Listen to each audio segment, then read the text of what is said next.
चलेगी, नहीं चलेगी, नहीं चलेगी। सुनो सुक्खू भाग्य, जो हिटलर की चाल चलेगा, वो हिटलर की मौत मरेगा।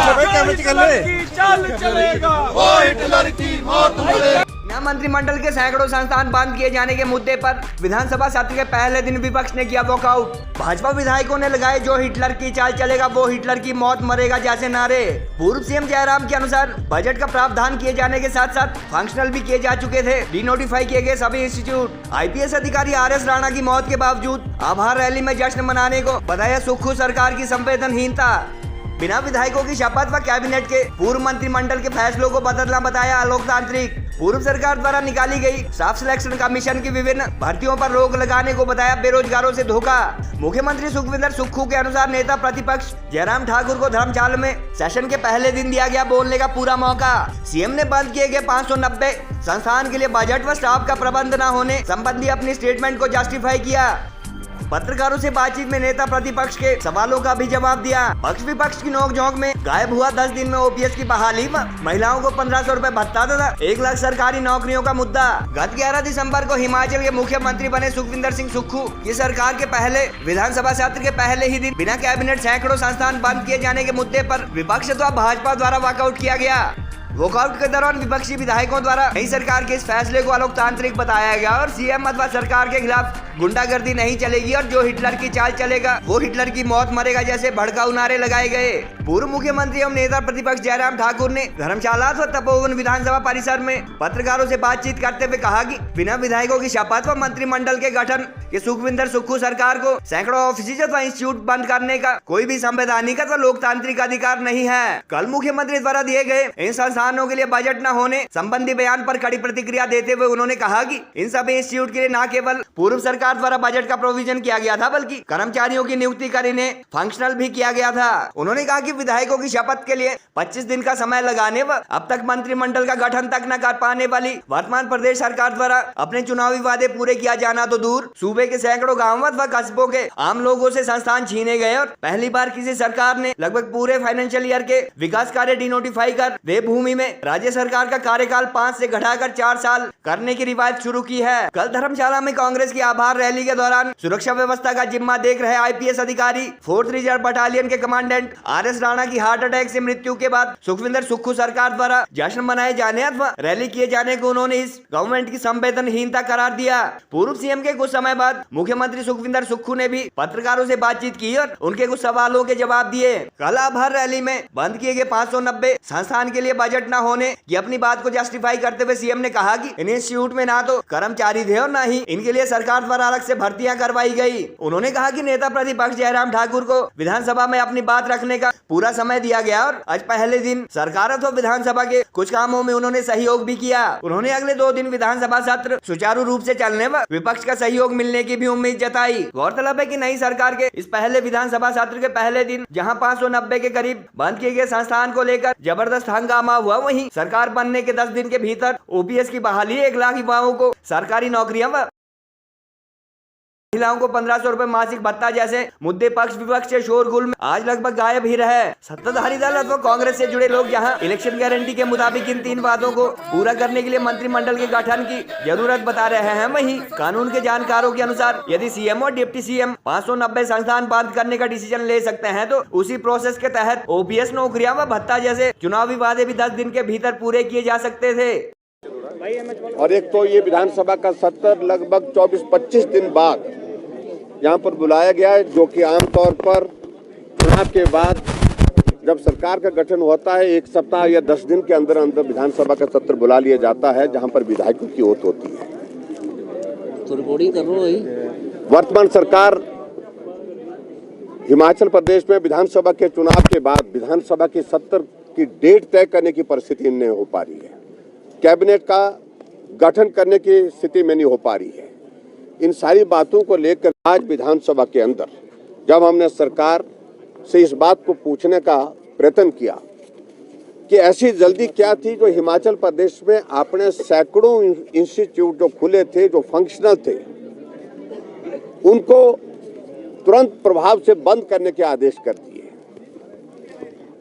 और लगभग एक पूरा फाइनेंशियल ईयर के अंतर्गत जो भी संस्थान खुले हैं जो संस्थान सुचारू रूप से चल पड़े हैं, पोस्टों की क्रिएशन वहां पर हुई पड़ी है, बजट प्रोविजन उसमें हुए पड़े हैं, उसके बावजूद वहां पर उनको फंक्शनल संस्थानों को जो है बंद किया गया बदले की भावना के साथ, जिसकी हमने आज निंदा भी की और निंदा के साथ जानकारी मांगी कि ऐसी वजह क्या बनी। सरकार अपना स्पष्टीकरण देने की परिस्थिति में नहीं हो पा रही है। और मैं सिर्फ इतना जरूर कहना चाह रहा हूं कि हिमाचल प्रदेश में विधायकों की कमेटियां कॉन्स्टिट्यूट की गई और जो कहा कि आप कैबिनेट में जो निर्णय लिए गए हैं जो 1 अप्रैल 2022 के बाद उनको आप रिव्यू करिए।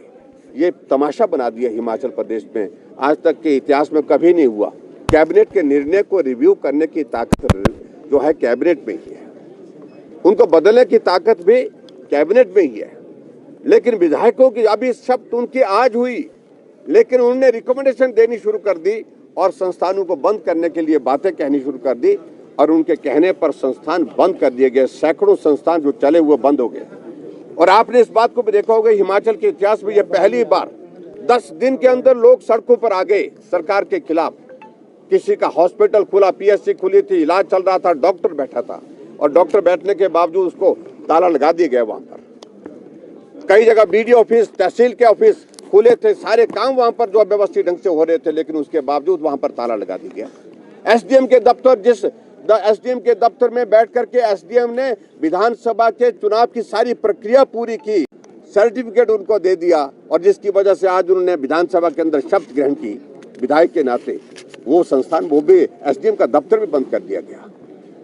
ये बदले की भावना से इस प्रकार से काम करने की प्रक्रिया जो शुरू की है, इसको मेहरबानी करके रुकने के लिए हमने आग्रह किया, लेकिन मुख्यमंत्री महोदय फिर भी उसके बावजूद भी अपनी ओर से प्रयत्न कर रहे हैं उनको जस्टिफाई करने की। मैं समझता हूं वो जस्टिफाई करने के योग्य नहीं है सारे निर्णय जो उन्होंने लिए हैं। और दूसरी बात मैं ये भी कहना चाहता हूं, हमें कह रहे कि संस्थान खोलने के, अरे 2 वर्ष तक कोविड रहा, कोविड के दौरान काम बाधित हुए, प्रभावित हुए, उनको इस बात की जानकारी होनी चाहिए। और किसी भी सरकार का कार्यकाल 5 साल के लिए होता है और किसी भी सरकार के पास ये पावर नहीं है कि 5 साल के कार्यकाल को 4 साल में बदल दिया। इनने 4 साल में उसको बदलने की कोशिश की, यानी कि 1 साल के पूरे निर्णय निरस्त किए हैं। निर्णय निरस्त करने के साथ साथ में रद्द किए हैं उसमें रिव्यू करने के पहले ही। और अब कह रहे हैं कि हम रिव्यू करेंगे उसके बाद हम विचार करेंगे। अरे रिव्यू पहले करते, रिव्यू करने के बाद उसके बाद रद्द करने के लिए अगर आपको लगता कि कोई संस्थान जस्टिफाई नहीं होता तो रद्द करते। तमाशा बन गया वर्तमान सरकार का ये 25 दिन का कार्यकाल। विधानसभा के अंदर लोग आकर के दर्शक दीर्घा में आकर के ताली बजा रहे हैं। विधानसभा को जनसभा में तब्दील कर दिया गया। ये भी पहली बार हमको देखने को मिला। विधानसभा के अंदर ऑफिसर गैलरी में ऐसे आदमी बैठ गए जिनको ना हम जानते हैं, ना लोग जानते हैं, ना ऑफिसर जानते हैं। तमाशा बन गया इस प्रकार से। कल एक इनके आभार सभा में एक आईपीएस ऑफिसर की यहाँ पर हार्ट अटैक से मृत्यु हो गई, लेकिन जश्न उसके बावजूद भी जारी रहा। ये संवेदनहीन सरकार है। इसलिए मैं यही कहना चाहता हूँ कि ये तौर तरीका जिस प्रकार वर्तमान सरकार का है, ये हास्यास्पद भी बना है और बर्दाश्त के योग्य भी नहीं है। और हमने विपक्ष के नेता को बहुत समय दिया और अच्छी बात है, उन्होंने अपनी बात रखी। उन्होंने अपने 900 संस्थान के बारे में पूछा तो हमने बता दिया कोई बजट नहीं है, आपके सामने कहा है। तो वो उनका दायित्व बनता है विपक्ष के नेता होने के नाते, क्योंकि 9 महीने में ऐसी देवीय शक्ति आ गई कि 900 इंस्टीट्यूशन खोल दिए। कोई लेक्चरर भर्ती नहीं किया, कोई टीजीटी भर्ती नहीं किया, कोई टीचर भर्ती नहीं किया, पर संस्थान खुल गए। तो उन्होंने सोचा कोई भगवान आकर इन संस्थानों को चलाएगा। उस मुद्दे पर उन्होंने बात रखी। तो ये अपना जो ध्यान है वो जनता की तरफ लाने के लिए मुद्दा लाया जाता है। ऐसे देखिए, हमने बोला नीड बेस्ड जहाँ होगा, पहले हम शिक्षकों की भर्ती करेंगे।